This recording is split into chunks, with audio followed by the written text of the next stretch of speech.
예, 안녕하십니까. 국민의힘의 당대표를 뽑는 전당대회 다음 달 11일, 6월 11일로 결정이 됐습니다. 이제 당대표 경선이 본격적으로 막이 올랐습니다. 오는 22일까지 이제 후보 등록을 받고 다음 달 11일 전당대회를 열고 지금 후보가 10명이 넘을 것으로 보이기 때문에 만약에 후보가 많아지면 컷오프를 한다. 컷오프를 해서 몇 명을 뽑을지는 안 정했는데 뭐 서너 명이지 않겠습니까? 서너 명 뽑아서 본 경선을 치른다. 이런 일정을 발표를 했습니다. 또 하나 중요한 것이 이제 경선 룰. 지금 현재 당헌 당규상에 일반 국민 30%, 일반 국민 여론조사 30%, 당원 70% 이렇게 뽑도록 되어 있는 이 비중을 좀 조정을 할 것이냐 하는 이야기가 오래전부터 나왔죠. 현재로서는 좀 어렵지 않겠느냐라는 분위기입니다. 일단 황우여 선대위원장은 이 부분에 대해서 가능성은 열어두었습니다. 비대위에서 결정을 해서 전국위에서 이렇게 바꿀 수 있다, 당헌 당규를. 하지만 시기적으로 너무 촉박하지 않겠느냐. 시기적으로도 그래도 뭐 할 수는 있겠지만 지금 이 당원 70%, 국민 여론조사 30% 이거에 대해서 갖가지 이 지금 주장들, 생각들이 나뉘고 있기 때문에 이걸 정리해서 이 당헌 당규를 바꿔서 이 경선 룰을 바꾸기까지는 남아있는 시간에서는 좀 어려울 것이다. 이렇게 예상이 됩니다. 그러니까 당원 70%, 일반 국민 여론조사 30%로 뽑힐 것으로 보인다. 국민의힘 그동안 야당의 전당대회에서 이렇게 많은 후보가 나오는 경우가 있었는가 싶을 정도로 지금 10명이 넘는 후보가 거론이 되고 있습니다. 뭐 아시는 대로 뭐 주호영, 나경원, 조경태, 윤영석을 비롯해서 초선에서도 김웅, 이준석, 김은혜, 뭐 윤희숙까지 쭉 이야기가 나오고 있습니다. 10명이 넘지 않을까 싶습니다. 야당 정당대회에 이렇게 많은 후보가 나오는 경우도 없었고 또 초선들이 이렇게 대거 나오는 경우도 거의 없었습니다. 이거 뭐로 봐야 하느냐? 지금 야당 전체의 리더십이 현재 공백 상태다. 이 공백 상태인 리더십에 이제 도전하는 사람들이 많을 수밖에 없고 초선들도 개혁, 쇄신의 이름으로 많이 도전을 한다. 이런 현상이다. 이제 초선 중진 뭐 이렇게 과거처럼 뭐 질서를 잡았던 그런 것들이 다 무너져 있는 상황이기 때문에 초선들도 많은 도전을 하고 있다. 이게 특징이다. 이렇게 판단이 됩니다. 그러면 가장 관심을 끄는 뭐 여러분들도 다 지지를 하고 있는 후보도 있을 테고 아직 지지 후보를 정하지 못한 분도 계실 텐데 가장 관심을 끄는 것이 과연 이번 한 달 뒤에 전당대회에서 누가 당대표가 되느냐. 이번에 뽑힐 당대표는 누가 무슨 말을 해도 정권 교체죠. 야권 전체를 통합해서 야권 단일 후보를 만들어내서 정권 교체를 해낼 수 있는 그런 당대표여야 한다. 거기에 총력을 집중할 수 있는 그런 당대표로 누가 가장 적임자냐. 이 기준에 따라서 당원들과 국민들이 선택을 하게 될 것이다. 이렇게 예상을 할 수가 있습니다.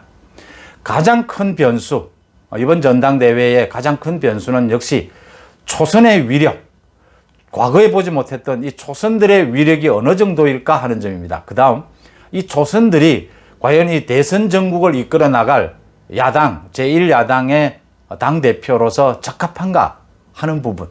그 부분이 가장 큰 관심이고 이제 그 부분을 넘어서게 되면 초선으로서는 조금 무리이지 않겠느냐 이렇게 판단이 되게 되면 이제 기존 중진들 사이에서 누가 과연 당권을 쥐게 될 것이냐. 중진들 사이에서는 역시 주호영과 나경원이 경쟁하는 체제가 될 것이다. 이렇게 예상이 됩니다. 먼저 초선들이 이렇게 당권에 도전하고 나선 것에 대해서는 어떻게 봐야 하느냐. 이것은 아주 좋은 현상으로 일단 봐야 한다. 국민의힘이 역동성을 가져가는, 쇄신을 가져가는 좋은 현상으로 봐야 한다. 문제는 초선들이 주장하는 쇄신과 지금 대선 전국에서 야권 전체를 통합하는 데 가장 필요한, 그러니까 야권 통합, 이게 한 방향으로 같이 갈 수 있으면 좋은데 통합이 쇄신이고 쇄신이 통합이 될 수 있다면 그런 부분도 또 상당히 많거든요.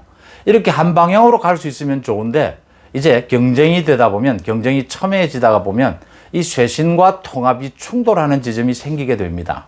그것이 지금 보고 있는 김웅과 홍준표의 지금 설전에서 그게 드러나는 겁니다. 김웅은 쇄신을 앞세우고 홍준표는 통합을 앞세우는 이런 형태의 모양이 되는 겁니다. 사실은 지금까지 지난 대선에서처럼 야권이 분열했기 때문에 지금의 여권에 진 그런 경우가 많았습니다.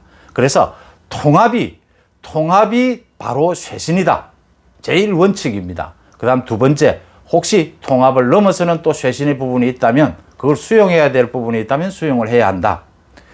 그러니까 가장 쉽게 지금 초선들의 주장까지 다 포용한다면 통합은 무엇보다도 가장 큰 전제 조건이다. 대전제다. 무조건 야권 전체는 통합해야 하고 야권 단일 후보를 내는 것은 절대 실패가 있을 수 없다. 어떤 쇄신보다도 통합이 앞선다. 통합이 이렇게 전제가 되고 난 다음에 이제 필요한 모든 쇄신을 해서 많은 국민들의 지지를 받을 수 있도록 해야 한다. 이 점에서는, 이 원칙에서는 변함이 없어야 한다. 이렇게 보입니다.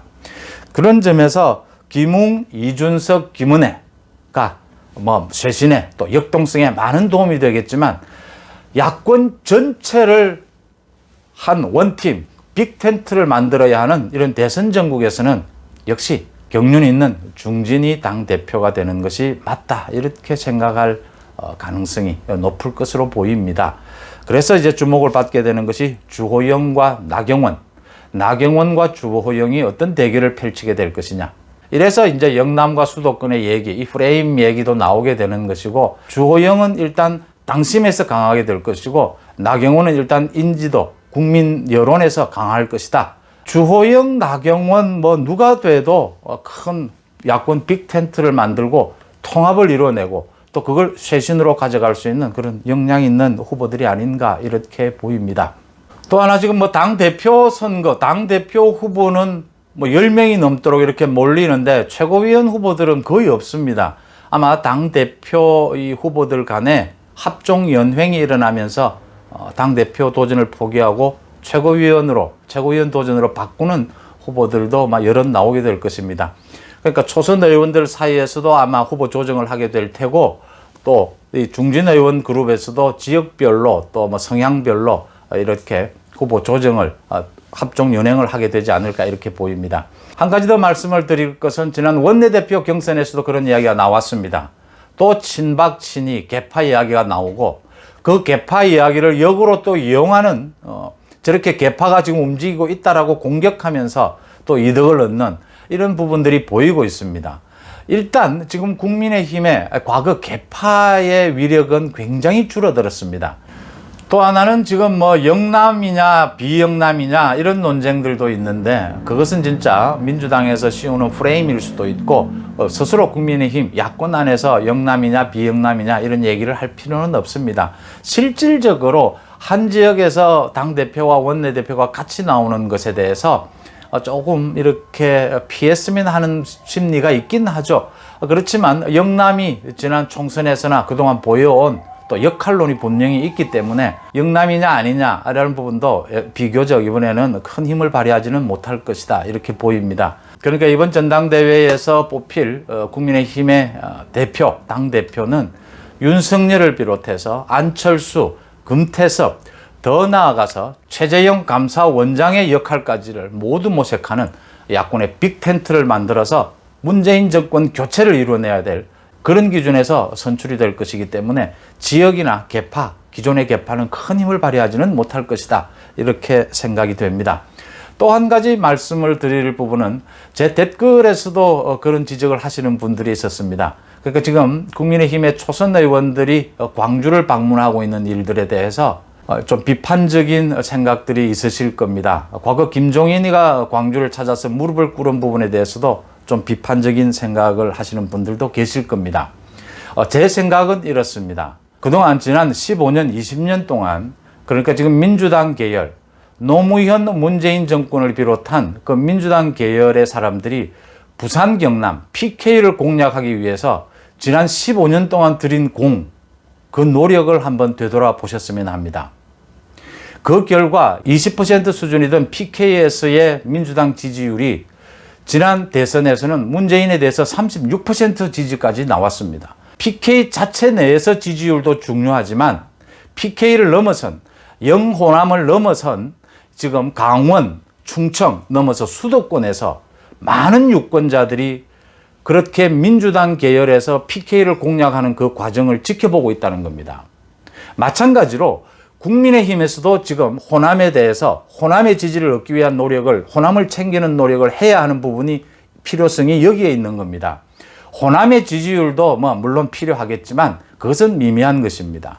영호남을 넘어선 수도권, 충청, 강원에서 수많은 유권자들이 국민의힘이 과연 전국 정당이 될 수 있느냐, 책임 있는 집권 정당이 될 수 있느냐, 그래도 호남까지도 챙기는 모습을 보여줄 수 있느냐, 이 부분을 유심히 바라보고 있다는 점입니다. 이 부분을 생각을 한다면 가능한 한 호남을 챙기는 모습이 전혀 나쁘지 않다, 필요하다라는 부분을 제가 말씀을 드리는 부분입니다. 요즘에는 호남에 가도 그런 얘기를 많이 듣습니다. 문재인 정권에 대해서 저렇게 실망을 했다, 지지를 철회한다, 이렇게 얘기하는 사람을 많이 듣습니다. 물론 또 윤석열에 대해서 지지한다는 사람도 많이 있습니다.